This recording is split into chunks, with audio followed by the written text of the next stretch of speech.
So today I want to talk about progression for young players as a footballer. Now, the main point of this video is literally for me to say that the best player at 12, 13 years old is not automatically going to be the guy who goes the furthest in his football career. It's not automatically going to be the guy who makes the academy, who makes the who ends up playing for a men's first team and all of that. Like, trust me, those sort of development stages between 11 to maybe like 16, there are so many factors, so many factors that are in your control, but also so many factors that are outside of your control that can sort of make or break how far someone actually goes. And the reason I make this video is because I remember back in like the early secondary school, late primary school days, early secondary school days. So I'm talking like from like 11 years old to like 13 years old.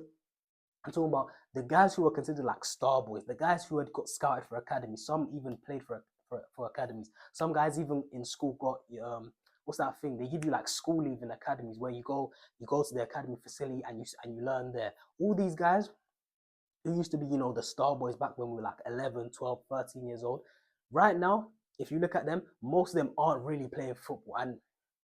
And like I said, it's for a number of reasons. There's so many different factors that can affect a player's progress. Literally, it can literally be things like, literally puberty. Someone might hit a crazy growth spurt, and they go from this, weak, skinny little 11-year-old to this 14-year-old who's just who just grew to 6 foot, and now all of a sudden he's a towering centre back playing for an academy. Like, it's crazy. Also, little things like, when you get to that age, that's when the vices come in. That's when, things like alcohol come in. That's when people get access to things like drugs. That's when some people just, you know what I'm saying? That's when the girls come in and some people just get lost in the sauce, you know what I'm saying? So there's literally things like that, vices. There's also external things like family life as well. A person might have a family member who dies, someone who was really close to them, and that affects them. Someone might have, maybe someone grew up with their dad, but maybe at like 13, their mom and dad separated, so, and their dad doesn't live with them anymore. So, you know what I'm saying? So the guy's dad was the one who, went to the park with him to go train, took him to football matches, did all of that. But now obviously his mom and dad are separated and his dad is gone now. He doesn't have that someone to put the battery in his back. He doesn't have that person to, on the days where he might have been tired and he didn't want to train, he always had his dad to say, yo, let's go train, let's go work on your game.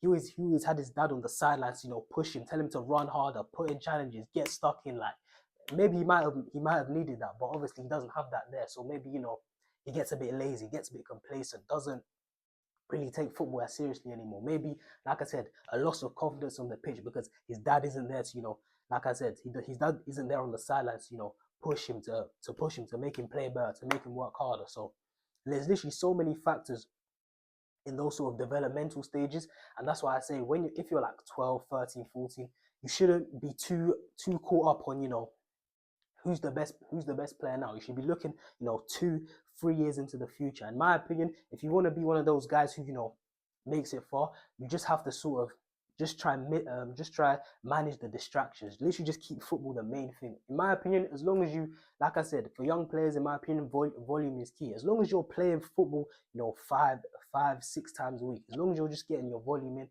and as long as you can sort of manage to avoid the bad vices. I'm not saying that you can't enjoy yourself, you can't go to parties, you can't drink a little bit, but the thing is, you have to manage that. You have to be sort of have discipline and sort of manage that. And like I said, you can't get lost in the sauce with, like I said, things like drugs, things like girls. You have to sort of mitigate stuff and just make sure that football is the main thing. Now, obviously, it'll be way better, it'll be way more beneficial to you if you had, that someone to guide you. Maybe you had your parents who actually, who can actually see potential in you and say, and give you that reminder of like, yo, you want to be a professional footballer, you can't be doing that. You can't be doing this, you can't be doing that. Obviously, you need people to guide them. Obviously, there's been professional footballers who didn't really have that guidance. Maybe they came from,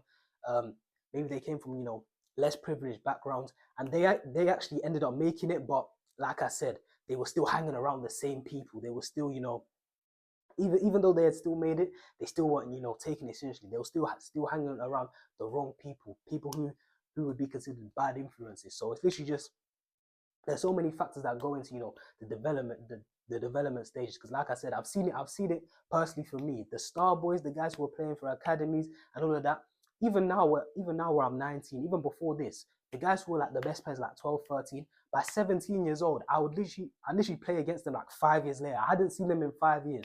Literally play against them 5 years later. It maybe wouldn't even be for my team. Maybe it'll be down at like Power League or something, down at five-a-side.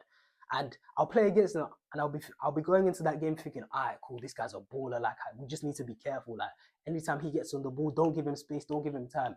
And then after the game, I'd come away from the game thinking, yo, this guy fell off. Like this guy, he ain't all that anymore. Like it's crazy. Like it's crazy that I surpassed him, and literally not from anything special. Literally just from just from me just continuing to play. Like, and then you talk to him, and then you realize, oh, okay, he got dropped from the academy. He doesn't really play like that anymore. He's focused on other things, and you're like, okay, see. Like I said, the thing is that I feel like at 12, 13 years old, everyone has this idea of like, at 12, 13, this guy's the best player, and it's just always gonna be like that. But trust me, since I've gone through those ages, 12, 13, 14, 15, all the way to 19 now, and it's like, nah, it doesn't work like that. Literally, the guys who are still the best players are just the ones who just kept football the main thing. The guys who are just able to manage the distractions, and the guys who are, to be fair, there is a bit of luck involved. There is a bit of luck involved that, the guys who are still playing, there's a bit of luck involved that no negative external factors happen to them. They didn't have a family member who died, or they didn't have parents split up, or they didn't have a what's it called? They didn't have a serious injury. That's another one I forgot to mention. A guy could be the best player at 14, 15, serious injury. I remember I had a friend. He was telling me that he was literally on the verge of playing academy. He was offered a contract and everything, but guess what happened? He broke his leg. He was out for a year.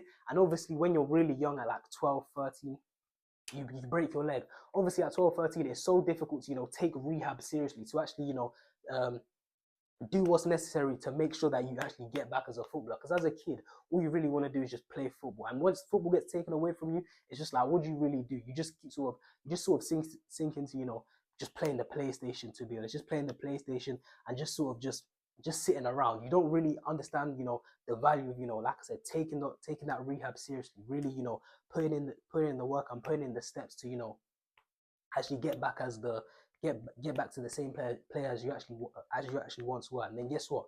He told me he didn't take his rehab seriously, and after that he came back on the pitch and he just wasn't the same. He said his coordination was just off. He just wasn't the same player. And obviously, like I said, sometimes those opportunities with academies, they don't come. They may only come once. They don't come around often. They may only come once, and you might have your one chance, and then that's it. Maybe if you're lucky, you get multiple opportunities. I know a lot of players who, once you actually make it to an academy, it's very easy, because apparently you're in this portal or something where other academies can sort of pick you up. You get dropped by this academy, another academy will give you a chance. But obviously that's for the minority. The majority of people, they might have no chances at all, or they might have one chance, and it's up to them if they take it or not. So literally, there's so many external factors that if you're like 13, 14 years old right now, and you believe in yourself as a player, but you see other players that are better than you. You might know other players in your school who are, academy players. They get in, like I said, they get an academy leave. They get to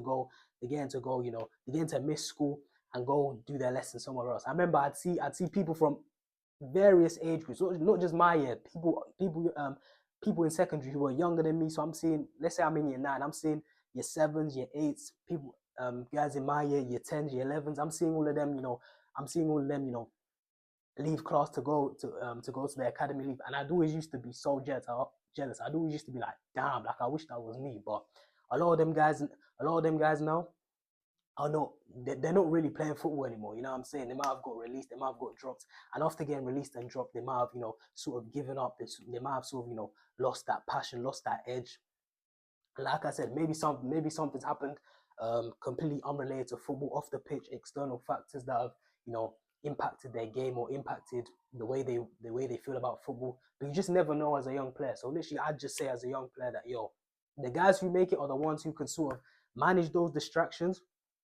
Obviously, a bit of luck is involved as well, by not having negative external factors happen to you. But like I said, it's just about managing those. What you can control is just managing those distractions, like I said, and literally just playing football, just getting volume, just playing as much as possible, just keeping football the main thing. But that's all I've got to say for this video. I hope you enjoyed. I'm a JT. and I'm out.